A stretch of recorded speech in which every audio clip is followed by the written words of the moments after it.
Madam President, as they have for 50 years now, in rain and cold, in sunshine and snow, pro-life Americans will take to the streets of Washington, D.C. tomorrow to march for life.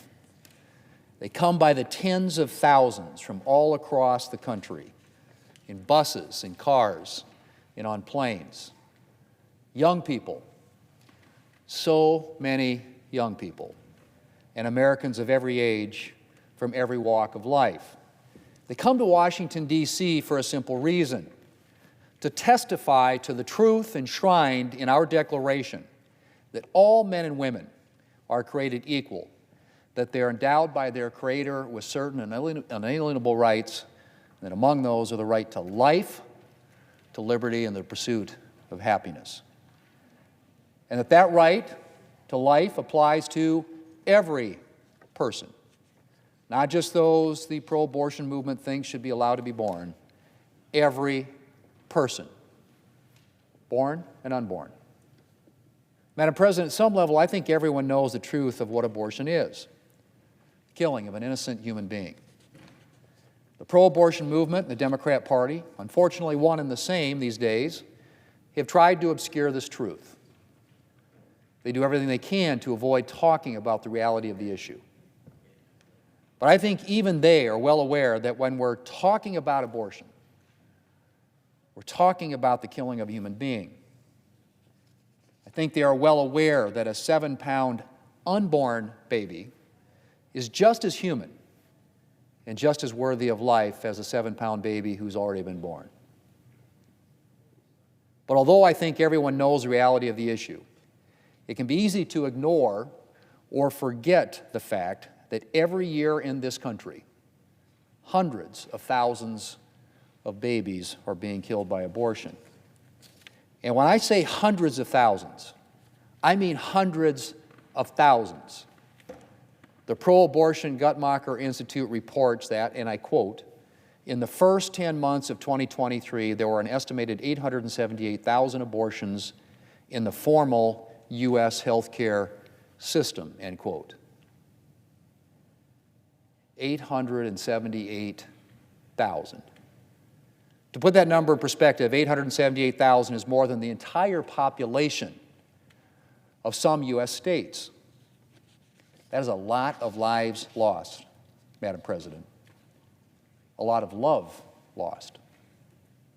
And we cannot afford to forget that this is happening. And every year, the March for Life provides us with a powerful reminder.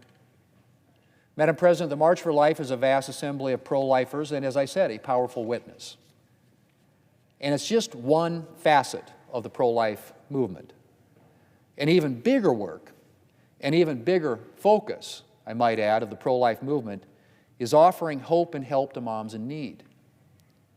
And that goes on every day in every state around the country, at pregnancy resource centers, at maternity homes where moms have access to the resources they need to care for their babies and to get on their feet, at churches, on college campuses, and in many other places. Supporting moms and babies is what the pro-life movement does. And it's what it will continue to do no matter how many obstacles are placed in its way. Madam President, I'm committed to doing everything I can in Washington to protect babies and support the work of the pro-life movement, whether that's opposing pro-abortion rules from the administration or working to advance legislation like my Born Alive Abortion Survivors Protection Act, which would require that babies born alive during a botched abortion be granted the same medical care as any other baby would be.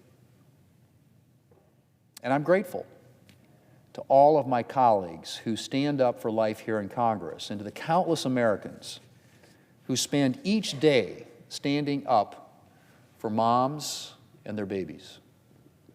And today I want to especially thank all of those who will march through the streets of Washington tomorrow to remind us all of the reality of abortion and the importance of defending the right to life.